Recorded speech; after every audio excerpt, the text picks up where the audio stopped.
I was a humdrum person, leading a life apart, when love flew in through my window wide and quickened my humdrum heart. Love flew in through my window.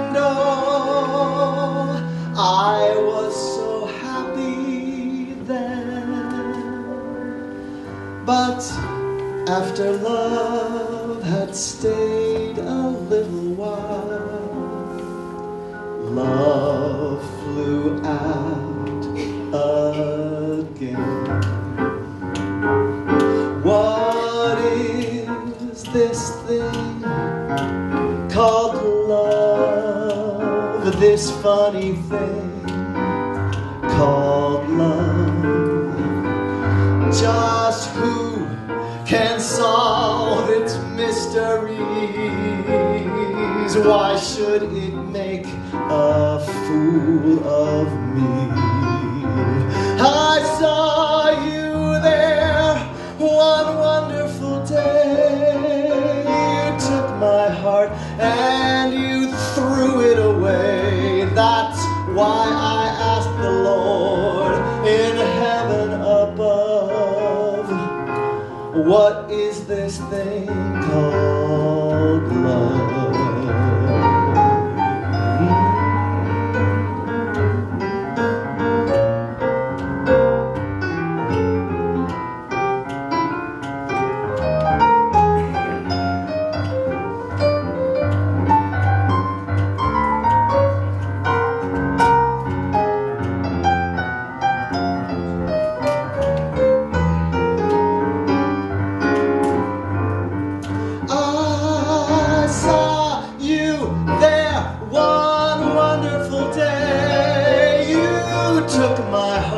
And you threw it away.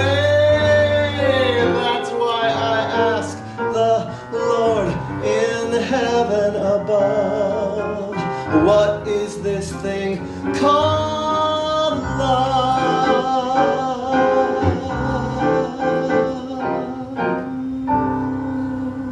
Welcome.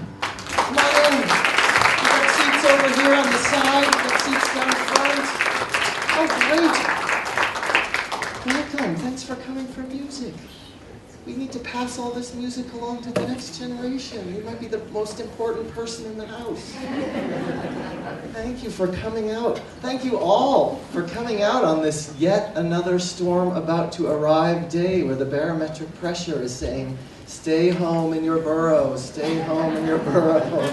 But we have all decided, no, we want to come out for at least an hour, make a little music, learn a little bit more about Mr. Porter. So, here's my little script here. We're delighted to be here. That song, What Is This Thing Called Love? Anyone know? I saw someone singing it in the back there. That was great.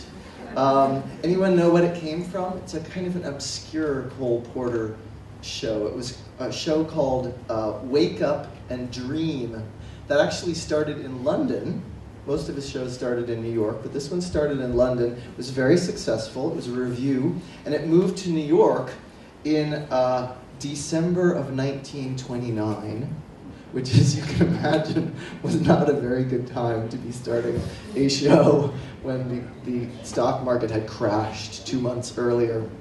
So it did not have a very long run on Broadway, but it did give us that wonderful song. And in one interview, Mr. Porter did say that the melody was inspired by music he had heard in North Africa, where he did spend a fair amount of time off and on, particularly in Morocco, and that entire song, not the case for most of his songs, but that song basically wrote itself, both the words and the music, in a couple of hours. So it's got that in-the-moment inspiration, beauty to it. During the 1930s was when Mr. Porter's creativity really reached its first big peak and included these next two songs from one of his biggest successes, Anything Goes, which opened on Broadway in 1934. And I meant to say, I was talking with Anne when we were coming in, everyone is welcome to hum or snap or tap or dance in the hall, in the aisle there, or sing along if the spirit moves you. And if you don't remember the words, just sing along. Oh, I love this intro.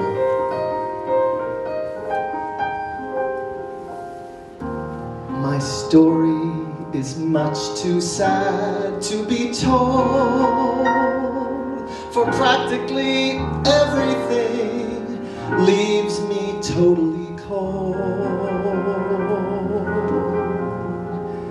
The only exception I know is the case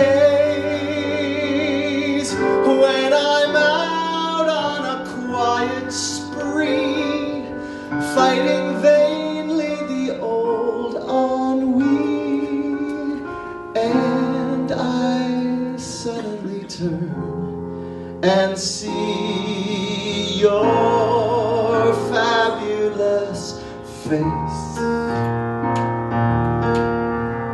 I get no kick from champagne,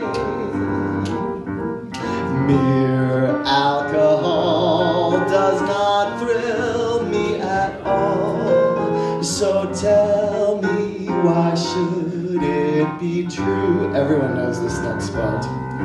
That I get a kick out of you. Now this is the original lyric. I get no kick from cocaine. I'm sure that if I took even one sniff, that would bore me terrifically too. But I get a kick out of you. I get a kick every time I see you standing there before me. I get a kick, though it's clear to me you obviously don't adore me. I get no kick in a plane, flying too high with some guy in the sky is my idea of nothing to do. But I get a kick out of you because you're the top, you're the Colosseum, you're the top, you're the Louvre Museum, you're a melody from a symphony by Strauss, you're a Bendel bonnet, a Shakespeare sonnet, you're Mickey Mouse, you're the Nile, you're the Tower of Pisa, you're the smile on the Mona Lisa. I'm a worthless check, a total wreck, a flop, but if baby I'm the bottom, you're the top. You're the top, you're Mahatma Gandhi, you're the top, you're Napoleon Brandy, you're the purple light of a summer night in Spain, you're the National Gallery, your Garbo salary, your cellophane, you're sublime, you're a turkey dinner, you're the time of the Derby winner. I'm a toy balloon that's fated soon to pop, but if baby I'm the bottom, you're the top.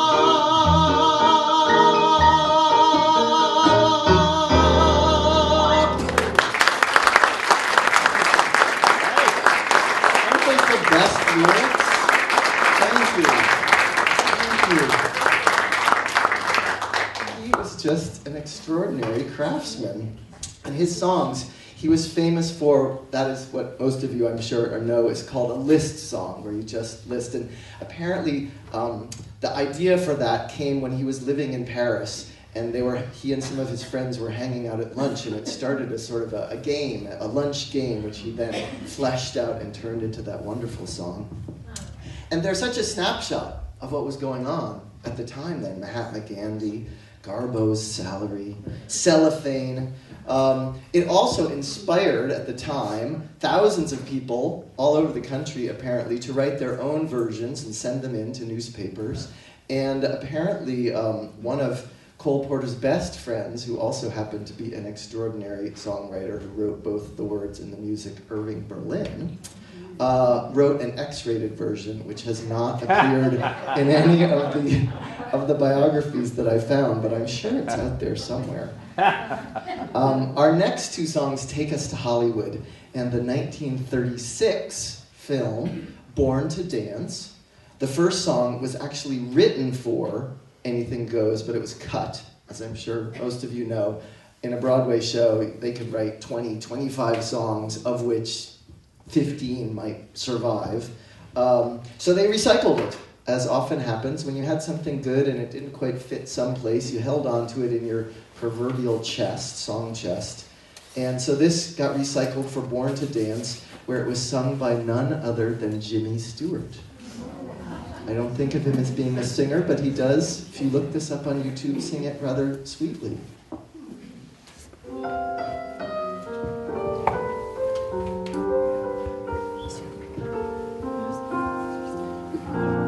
I know too well that I'm just wasting precious time in thinking such a thing could be, that you could ever care for me. I'm sure you hate to hear that I adore you, dear, but grant me just the same, I'm not entirely to blame for you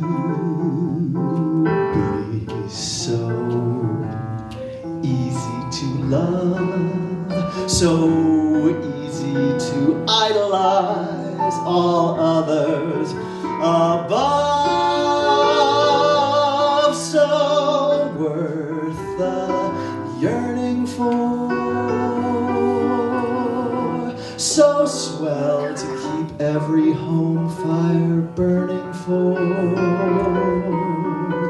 We'd be so grand at the game, so carefree together, that it does seem a shame that you can't see your future with me, 'cause you'd be oh so easy to love. I've got you under my skin, I've got you deep in the heart of me, so deep in my heart you're nearly a part of me. I've got you under my skin. I tried so not to give in. I said to myself, this affair never will go so well. But why should I try to resist when, darling, I know so well I've got you under my skin. I'd sacrifice anything, come what might, for the sake of having you near, in spite of a warning voice that comes at night and repeats in my ear, don't you know, little fool, you never can win. Use your mentality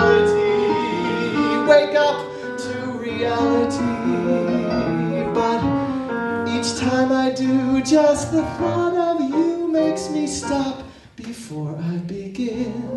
So I've got you under my skin. Take a subcutaneous solo.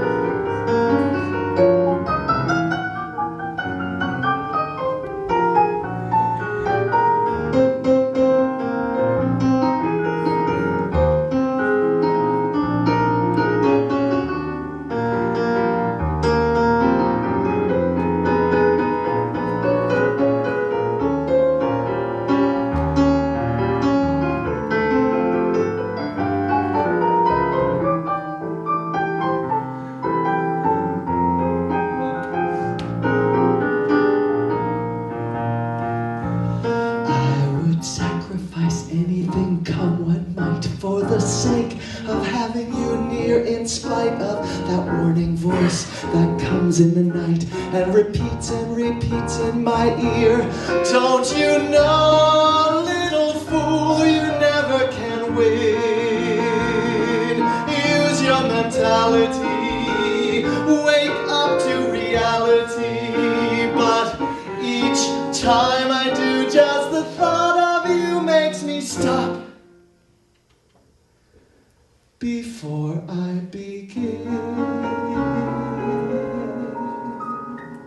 3 times, 'cause I've got you under my skin.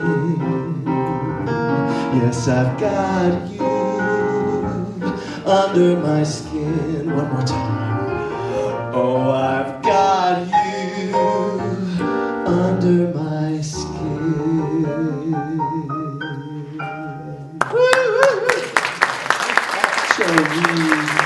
That is fine piano.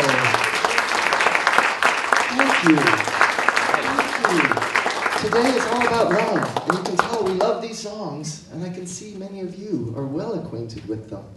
Well, let's pause. Oh, first of all, let's pause. Can you hear the piano okay and the voice okay? The balance is in the ballpark? Great. Mr. Porter, again, I can tell, most of you probably know, he was born out in the Midwest in Indiana, where his dad ran and owned a drugstore, but his grandfather was very wealthy, a millionaire. His grandfather had gone out west when there was the gold rush, but instead of prospecting, he had realized he could start a store where all the other people who went out west could buy all their supplies. So he made a fair amount of money, came back to the Midwest, and bought up a whole bunch of acreage in West Virginia, other states there, and then what did we discover was underneath the ground? After they had the timber first, and then they had the oil and gas and coal. So his grandfather was, as I mentioned, very, very wealthy.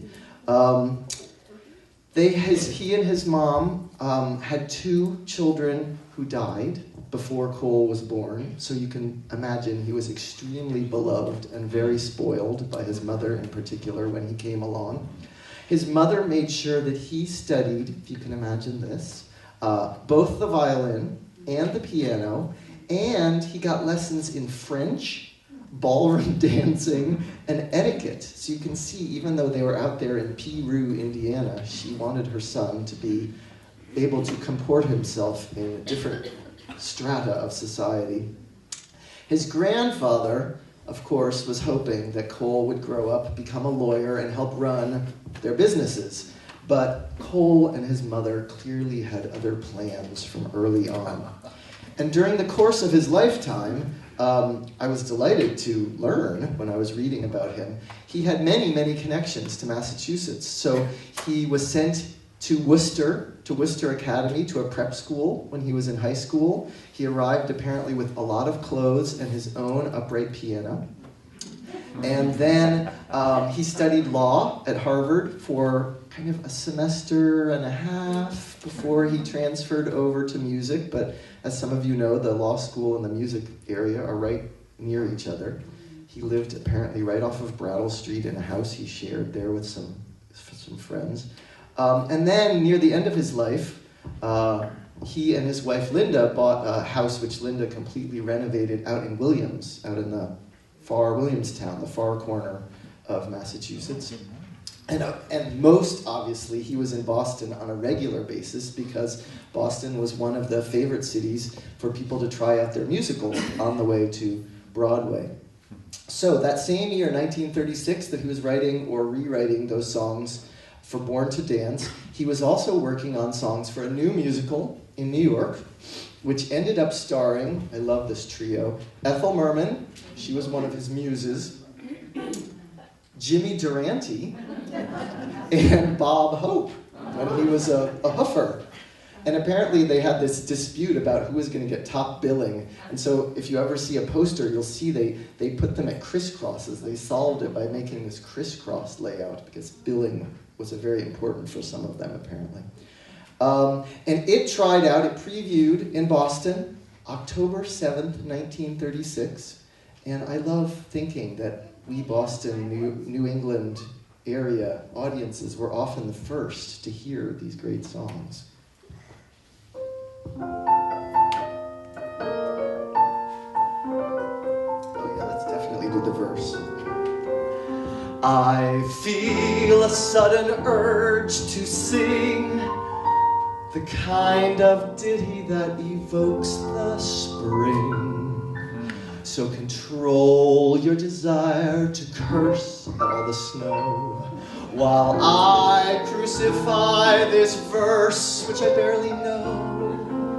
This verse as written seems to me the tin pan antithesis of melody.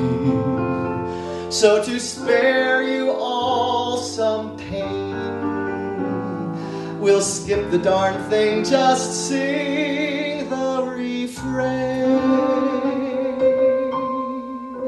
The night is young, the skies are clear, and if you want to go walking, dear, it's delightful, it's delicious, it's lovely. I understand the reasons why you're sentimental, 'cause so am I. It's delightful, it's delicious, it's lovely. You can tell at a glance what a swell night this is for romance. You can hear dear Mother Nature murmuring low. Let yourself go, so please be sweet, mon chou petite. And when I kiss you, just say to me, it's delightful, it's delicious, it's delectable, it's delirious, it's dilemma, it's the limit, it's deluxe, it's lovely. Birds do it, bees do it, even educated fleas do it. Let's do it, let's fall in love on this day of all days. In Spain, the best upper sets do it, Lithuanians, and let's do it, let's do it, let's fall in love. The Dutch in old Amsterdam do it, not to mention the Finns. Folks in Siam do it, think of Siamese twins. Some Argentines without means do it. People say in Boston even beans do it. Let's do it, let's fall in love.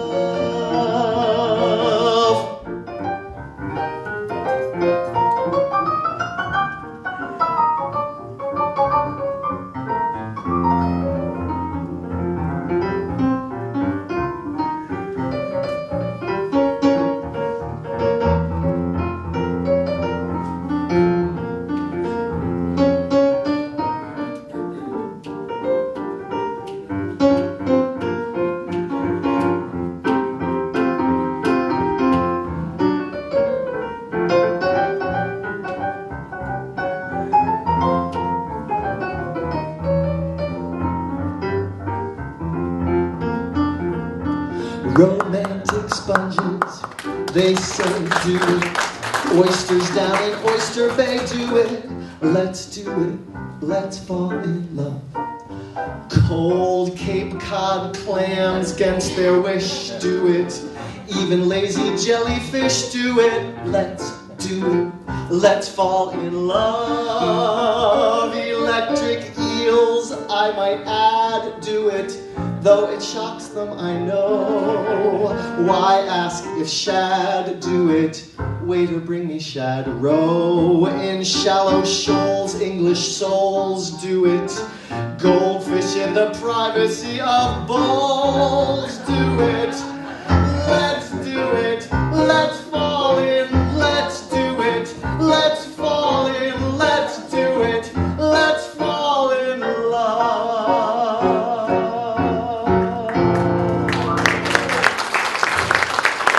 Again, such lyrics. Thank you. Joe Reed, soloing beautifully. Such lyrics. Goldfish in the privacy of bowls. Well, there's no privacy in a bowl. Well, let's see. Let's Do It was written in 1928, jumping back a decade, near the tail end of that roaring jazz age 20s decade. It was for a Broadway show called Paris, which was produced by a very famous producer, Roy Getz, as a vehicle to star his wife, who is a lovely French woman, Irene Bordoni. And Porter, at that point, was 36 years old when he finally had his first big hit on Broadway. That was his first big hit. It turns out, I love, the more biographies I read about different composers, the more you see how their lives were woven together. So the reason why ColePorter partly knew and was recommended to Ray Getz is that Ray Getz's sister was Irving Berlin's first wife. So Irving Berlin had a first wife. She got typhoid on their honeymoon in Cuba, supposedly, and died, which inspired some of Irving Berlin's saddest ballads.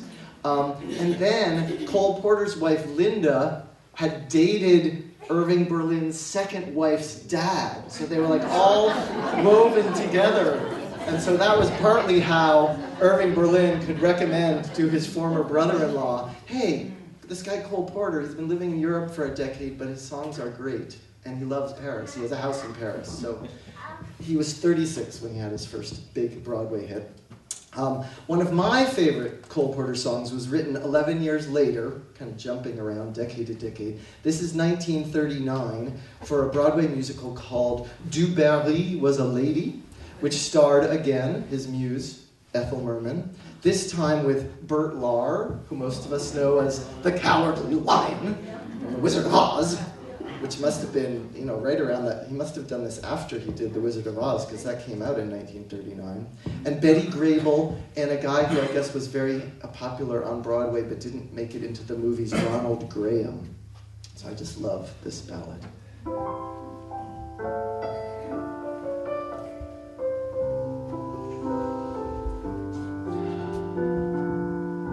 After that sweet summer afternoon, when for the first time I saw you appear, dreaming of you, I composed a tune. I hope you listen to it, dear.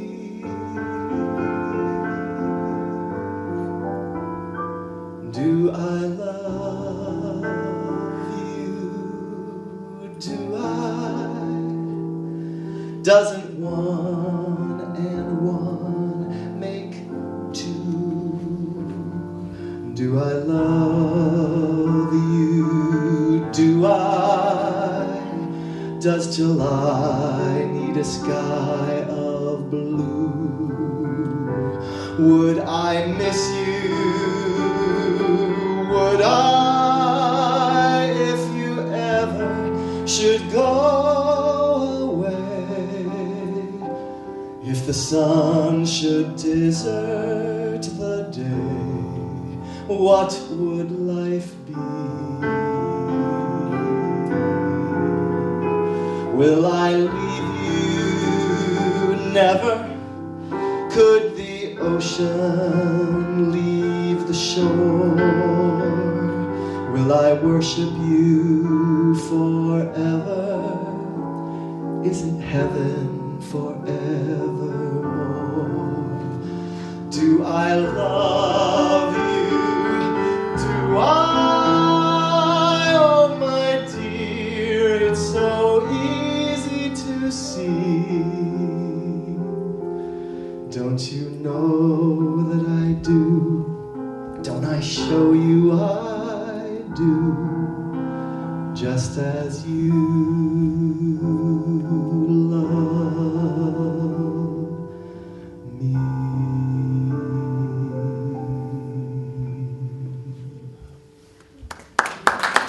Isn't that a sweet one? Thank you. Thank you.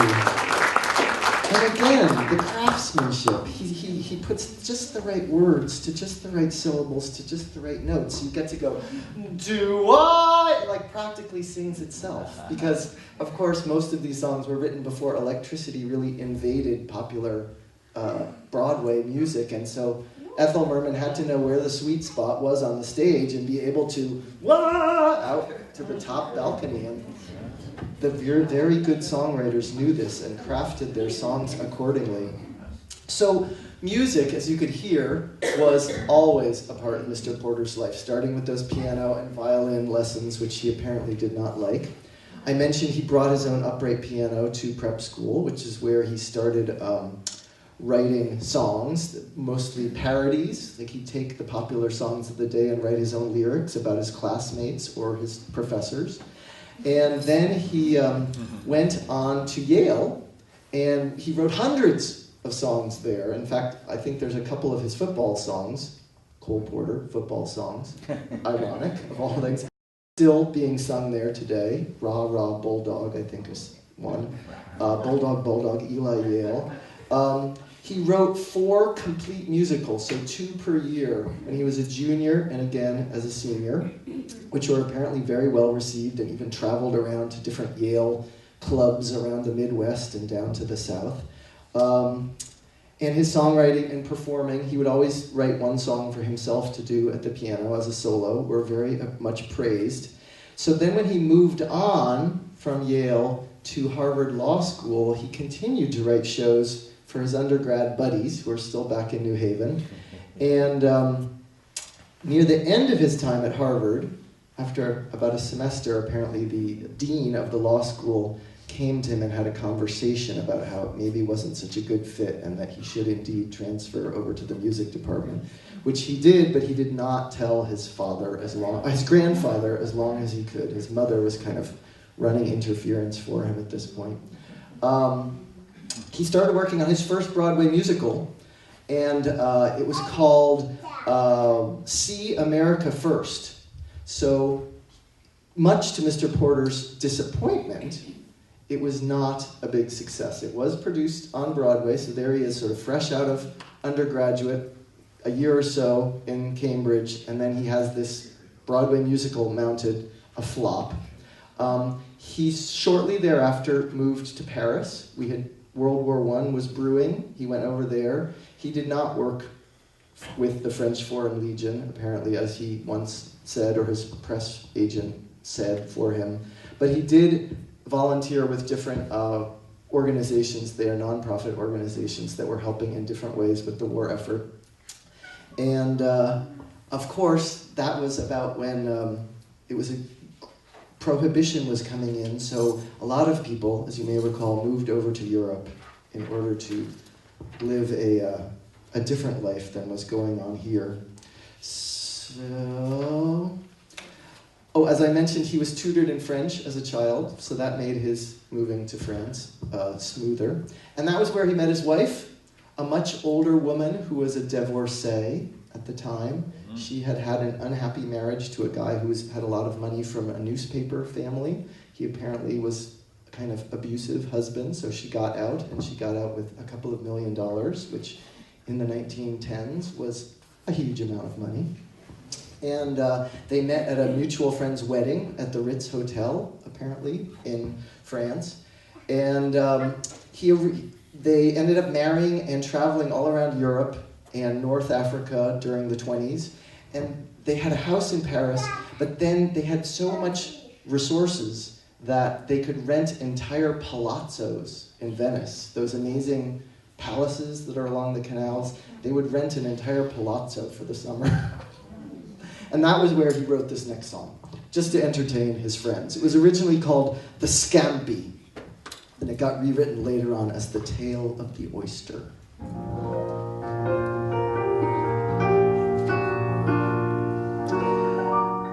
Down by the sea lived a lonesome oyster, every day getting sadder and moister. He found his home life awfully wet and longed to travel with the upper set. Poor little oyster.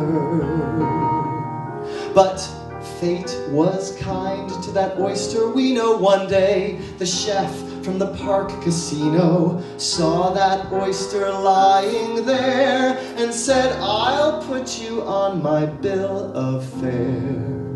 Lucky little oyster. See him on a silver platter, watching the queens of fashion chatter, hearing the wives of millionaires describe their marriages and their love affairs. Thrilled little oyster. See that bivalve social climber feeding the rich Mrs. Hagenheimer. Think of his joy as he gaily glides down to the middle of her gilded insides. Proud little oyster.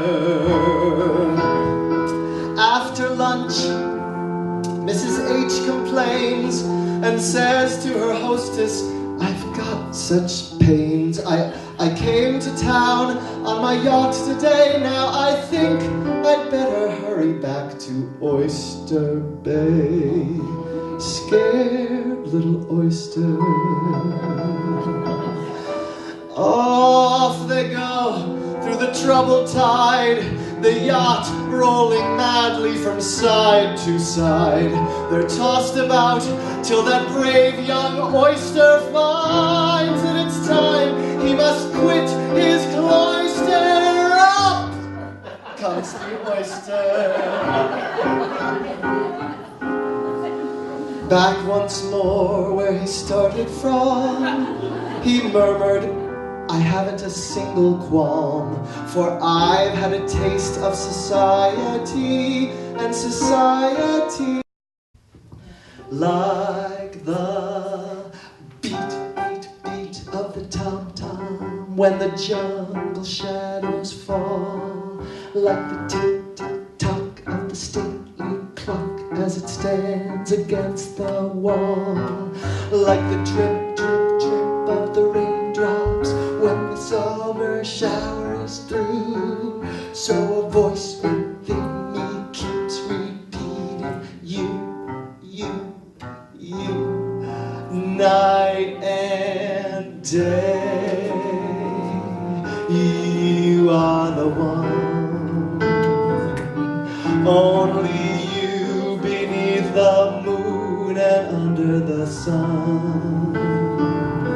Whether near to me or far, it's no matter, darling, where you are. I think of you night and day and night. Why is it so that this longing for you follows wherever I go? In the roaring traffic's boom, in the silence of my lonely room, I think of you night and day, night and day. Under the hide of me, there's an oh such a hungry yearning burning inside of me.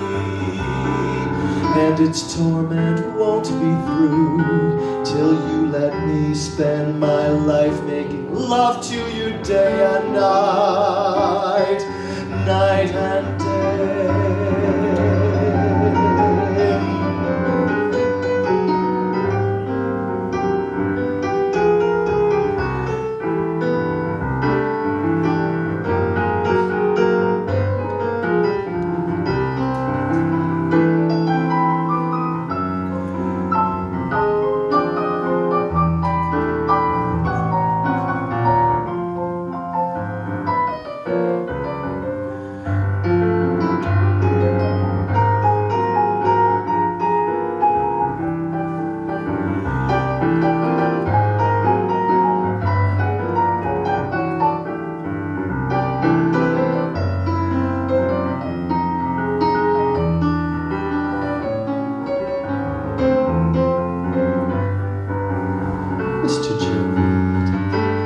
Night and day, under the height of me, there's an oh such a hungry yearning burning inside of me, and its torment won't be through till you let me spend my life making love to you day and night, night and day.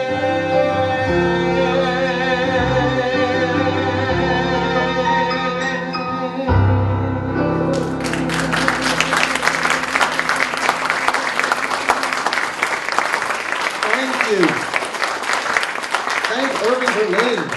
Thank Fred Astaire for pulling that one out of him. Oh my goodness.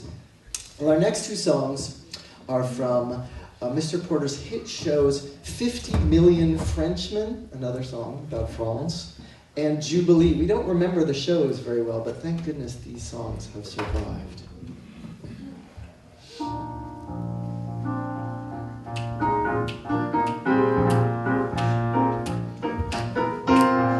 You do something to me, something that simply mystifies me.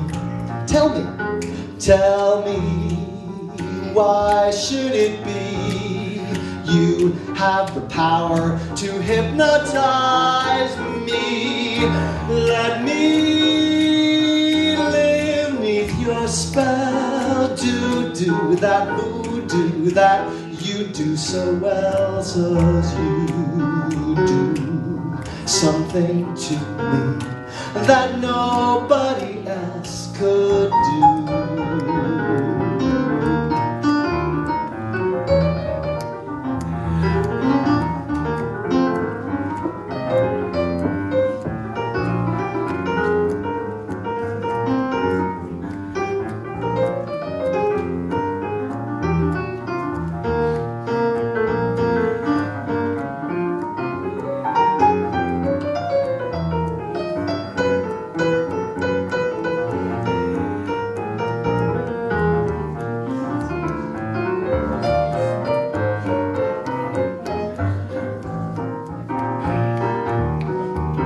It was just one of those things, just one of those crazy flings, one of those bells that now and then rings. You dance, just one of those things.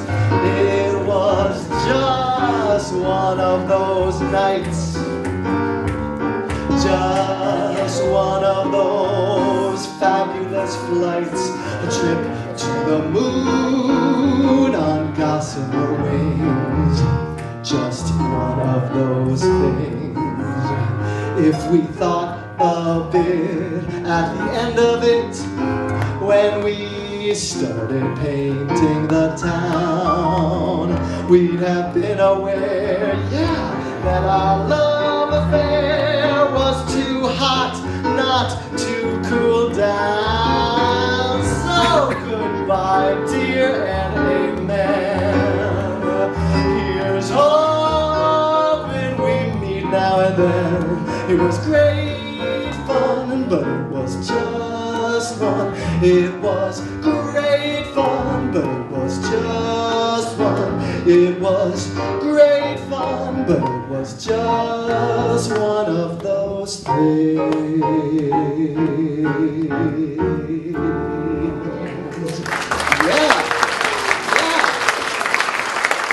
We got some music going on up here. She's got the music in her. That we reached a milestone. We got our first dancing going.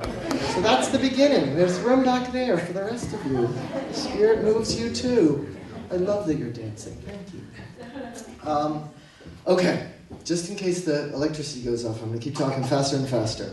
So Porter, again, he lived a kind of different life because he had this money from his grandfather. When his grandfather died, he and his mom inherited it, and his mom gave him a big chunk of hers. So between the two of them, his wife, who had the divorce settlement, and him, they soared through the Depression unscathed. They were not invested in the stock market. They were invested in real estate, which continued to... I mean, it is incredibly poignant to me and sort of startlingly awful to imagine that these gorgeous songs were in large part funded by, you know, strip mining of entire mountains in West Virginia, but that is how real life works. It's kind of fascinating to remember how complicated the world is. So Porter wrote most of the score for Jubilee, which is where the second song came from, during a round-the-world cruise. He and Linda and a bunch of their friends and the director Mossart, who I think also wrote the libretto, just booked staterooms on a small, intimate, like 200-person boat and traveled literally all around the world and wrote songs. Mr. Porter, even though he lived this rather luxurious life, was incredibly disciplined and punctual. In fact, if other people were not punctual, if he invited people and they did not show up, the car would leave. And every day he had a ritual that he did where he wrote for a certain amount of time and he took a nap. And so he, even though during the 30s, or the 20s rather, he was not achieving a lot of public success, he continued to work his craft, which I admire tremendously. So, he did, like his dear friend Irving Berlin, thank you for coming. If you have to leave, that was a delight. It was a delight to inoculate her with just a little bit of ColePorter, a little bit of the Great American Songbook. Like his dear friend Irving Berlin, he almost always wrote both the words and the music. He had whole collections of rhyming dictionaries and thesauruses. And Porter would occasionally get help from his friends. Like I mentioned, sitting around at a party, he'd be like, give me a 3-syllable word that would fit for gossip, for a trip to the moon on blank, blank, blank wings. So apparently one of his friends came up with the word gossamer in one of the biographies they mentioned that. But one of his biggest hits, he did not write all the words for. It was based on a poem by an engineer from the Department of Highways in Helena, Montana, a guy named Robert Fletcher. And Bob Fletcher in 1934 sent his lyrics to Mr. Porter. It was a poem called Don't Fence Me In, at the suggestion of a producer, Lou Brock, who had a 20th century musical film that was called Adios, Argentina. And Mr. Porter bought the rights with the agreement that he could use the title and monkey with the lyrics however he wanted. In the end, he substituted some lines and rearranged some phrases, but a surprising, good chunk of Mr. Fletcher's original poem ended up in this fun song. Wildcat Kelly, looking mighty pale, was standing by the sheriff's side. And when that sheriff said, I'm taking you to jail, Wildcat raised his head and cried. Oh, give me land, lots of land, under starry skies above. Don't fence me in, let me ride across the wide open country that I love. Don't fence me in, let me be by myself in the evening breeze. Listen to the murmur of the cottonwood trees. Send me off forever, but I ask you please, don't fence me in. Just turn me loose, let me straddle my old saddle underneath the western skies. On my cayuse, let me wander over yonder till I see the mountains rise. I want to ride to the ridge where the west commences, gaze at the moon till I lose my senses. Can't look at hobbles and I can't stand fences. Don't fence me in. Now we get to sing. Don't fence me in.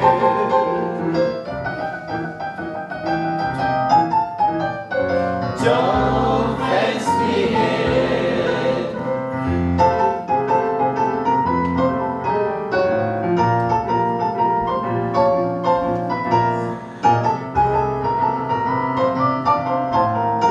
Don't fence me in. Just turn me loose, let me straddle my old saddle underneath the western skies.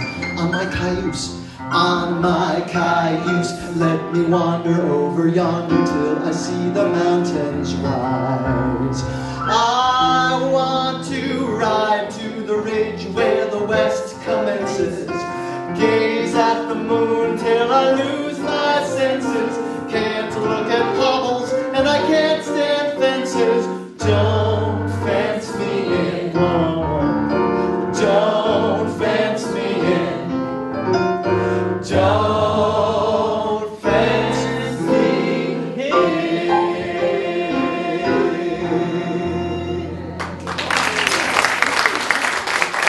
Good singing. Very good singing. All right, we started a little late. We're in the home stretch. Are you guys present and accounted for a couple more songs? Yeah. All right. One of Mr. Porter's most beloved and successful songs was written for that musical Jubilee. It opened at the Schubert Theater here in Boston, September 21st, 1935, for a 3-week Boston tryout. He wrote almost all of the songs, as I mentioned, for Jubilee on that cruise, although this next song was one that he finished on a friend's farm out in the Midwest. Now, at first, this song was not particularly popular. It's got a rather unusual, long, rangy form. But 2 years after the show had debuted, this hot, young band leader, Artie Shaw, recorded just an instrumental version of it as the B-side of a recording that he did, and it became the best-selling record of 1938, skyrocketing both Shaw and this song into fame and popularity.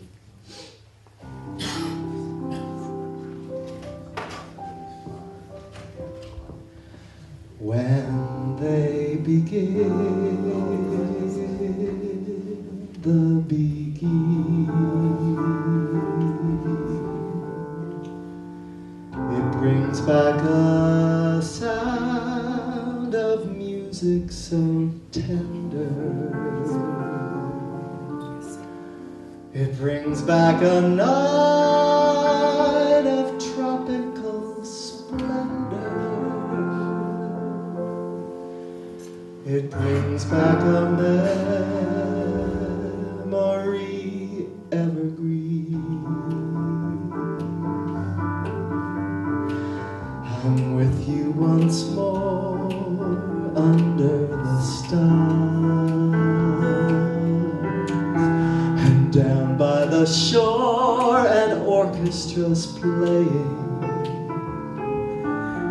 and even the palms seem to be swaying when they begin the beginning. To live it again is past all endeavor, except when that tune clutches my heart, and there we are swearing to love forever and promising never, never to part. What moment silence divine, what rapture serene, till clouds came along to disperse the joys we had tasted. And now, when I hear people curse a chance that was wasted, I know but too well what they mean. So, don't let them begin the begin. Let the love that was once a fire become and remain an ember. Let it sleep like the dead desire I only remember. When they begin the begin. Oh, yes, let them begin the begin. Make them play till the stars that were there above return above you. Till you whisper to me once more, darling, I love you. And we suddenly know what heaven we're in when they begin the begin. When they begin the begin.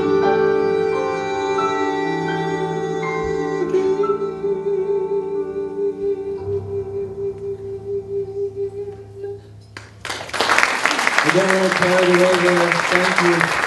Maybe I mess up the lyrics. Get a little too passionate. A little too passionate. Well, let us end pretty much where we began, with the title song from one of Mr. Porter's biggest successes, which continues to be revived again and again and again on Broadway and performed all around the world. And we would totally want to thank Amy and Pamela and the rest of the staff here, and Keith back there documenting this for your public community access TV here in Rowley. Thank you, Keith. We're delighted to have been here. We're actually kind of awestruck at the turnout on this day, so thank you all for shoveling out the driveway yet again and getting in the car. May you have a safe drive home and a nice huddle under as storm number 76 arrives. We'll give Joe a chance to do one more piano solo on this song too. He's been doing such sweet songs. Let's do the one that starts "Times Have Changed." Okay, yeah.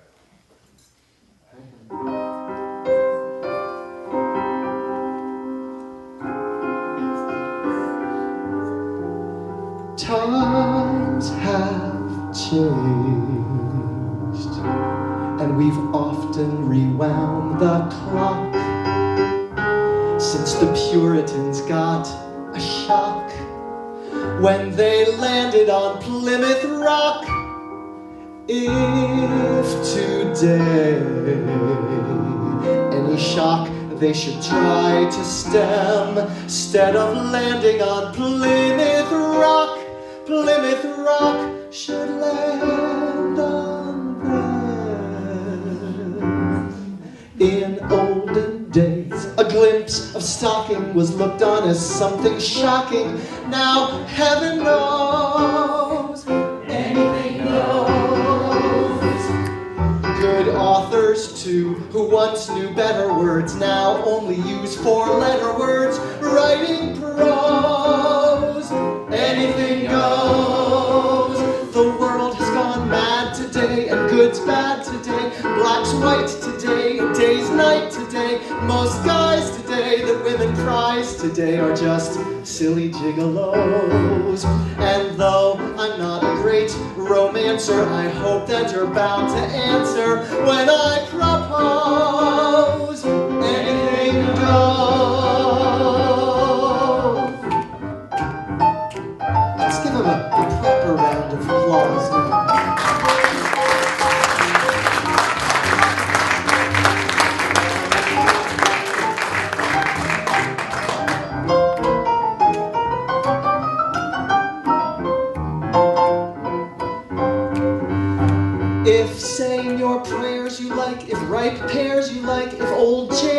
like if back stairs you like, if love affairs you like, with young bears you like, well, nobody will oppose.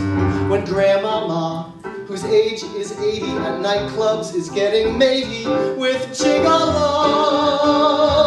anything goes, anything goes, anything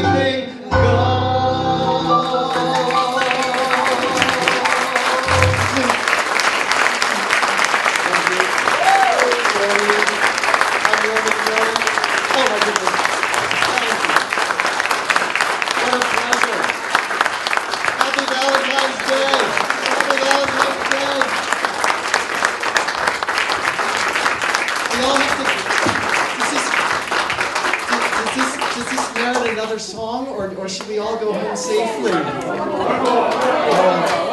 right, bless you. This is another one of those exquisite, and it's actually perfect for saying goodbye. It's perfect. I must say, this may be the first time that we've gotten an ovation like that in a library setting. We are honored. We are utterly honored. We won't do a solo on this. We'll just go on just through it. Just give me one chord. I'll start a little a cappella. Everyone knows this one. Every time we say goodbye, I die a little. Every time we say goodbye, I wonder why a little. Why the gods above me, who must be in the know, think so little of me, they allow you to go.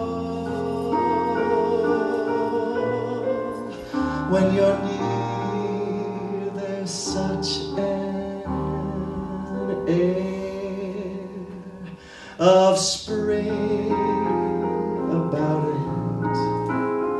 I can hear a lark somewhere begin to sing about it. There's no love song finer, but how strange the change from major to minor. Every single time we say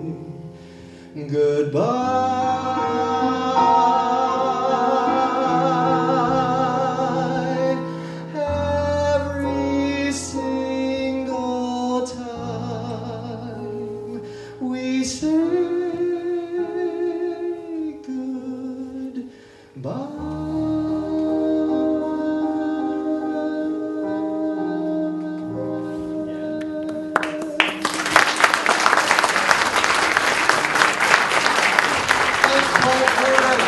Thank you, Rowley, friends of the